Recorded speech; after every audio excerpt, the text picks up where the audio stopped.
ಹೋಗು ಒಂದೊಳ್ಳೆ ಜ್ಯೂಸ್ ಮಾಡ್ಕೊಂಬಾ. Yes boss.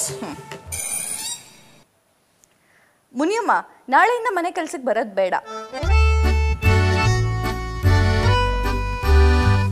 Boss, juice ready. Thank you.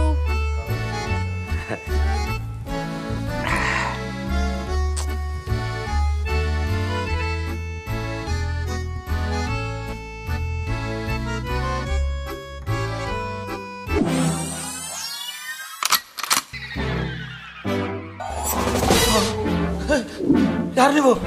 ನಾನೇ ಕಲಿತೀನಿ. ಯಾಕೋ, ಏನೋ ಆಯ್ತು ನಿಂಗೆ? ನೀವ್ಯಾರು? ನಾನೇ ಕಲಿತೀನಿ. ಈ ಕೆಲಸ ನಾನೇ ಮಾಡ್ತಾ ಇದ್ದೀನಿ.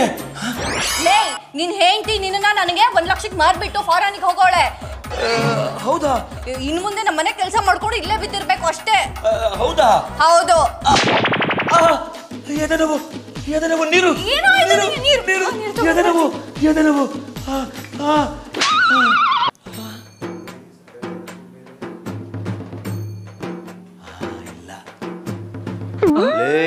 ಜಯ, ನನ್ನನ್ನೇ ಮಾಡ್ತೀಯಾ?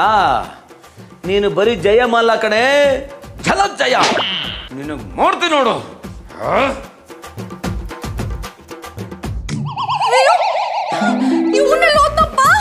ಅಯ್ಯೋ, ನಾನು 1 ಲಕ್ಷ ಹೊರಟಾಯ್ತು. ಅಯ್ಯೋ ದೇವರೇ, 1 ಲಕ್ಷ ಹೊರಟಾಯ್ತು. ಜಯ, ಜಯ, ಎಲ್ಲೇ ಇದೆಯಾ? ಏನ್ ಮಾಡ್ತಾ ಇದೀಯಾ? ಅಯ್ಯೋ ದುರ್ವಿಧಿಯೇ, ಇಷ್ಟು ಬೇಗ ಯಾಕ್ರೆ ಬಂದ್ರಿ? ಗಂಡನು ಮಾರೋ ಹೆಂಡತಿ ಇದ್ದಾಳೆ ಅಂದ್ರೆ ಅದು ನೀನ್ ಒಬ್ಳೆ ಕಣೆ ಅಲ್ವೇ? ಕೇವಲ 1 ಲಕ್ಷಕ್ಕೆ ತನ್ನ ಸ್ವಂತ ಗಂಡನೇ ಮಾರಾಕಿದೆಯಲ್ಲ, ನಾನು ಏನೇ ಕಾಟ ಕೊಟ್ಟಿದ್ದೆ ನಿನಗೆ? ಗಂಡ ಅಂದ್ರೆ ಸಂಸಾರಕ್ಕೆ ತಂದು ದುಡ್ಡು ಹಾಕೋನು. ನೀವ್ ಯಾರು ಸೀಮೆ ಗಂಡಾರಿ? ನಿಮ್ ಯೋಗ್ಯತೆಗೆ ಇಷ್ಟು ಬೆಂಕಿ ಹಾಕ. ಅದಕ್ಕೆ ಮಾರೇ ಬಿಡೋದಾ?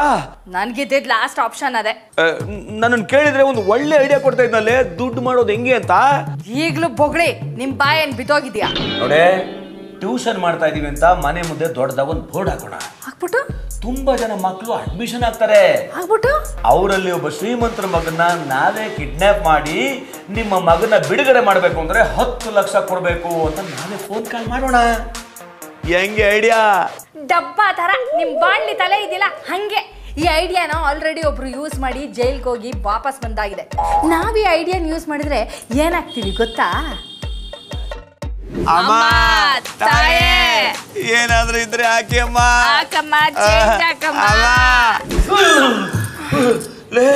ಇಂಥ ಪರಿಸ್ಥಿತಿ ನಮಗ್ ಬರೋದು ಬೇಡ ಕಡೆ. ನೀನೇನಾದ್ರು ಒಂದು ಐಡಿಯಾ ಕೊಡೆ, ದುಡ್ಡು ಮಾಡೋದು ಹೆಂಗೆ ಅಂತ. ಅರೇ, ಡಾಕ್ಟರ್ ಫೋನ್ ಮಾಡಿ. ಡಾಕ್ಟರ್ಗ? ಯಾಕೆ? ನೋಡ್ರಿ, 1 ಕಿಡ್ನಿ 1 ಕಣ್ಣಲ್ಲೂ ಬದುಕಬಹುದು. ನೀವೆಲ್ಲ ಎಕ್ಸ್ಟ್ರಾನೇ ಇಟ್ಕೊಂಡಿದ್ದೀರಾ, ಅದಕ್ಕೆ ಮಾರ್ಬಿಡೋದು.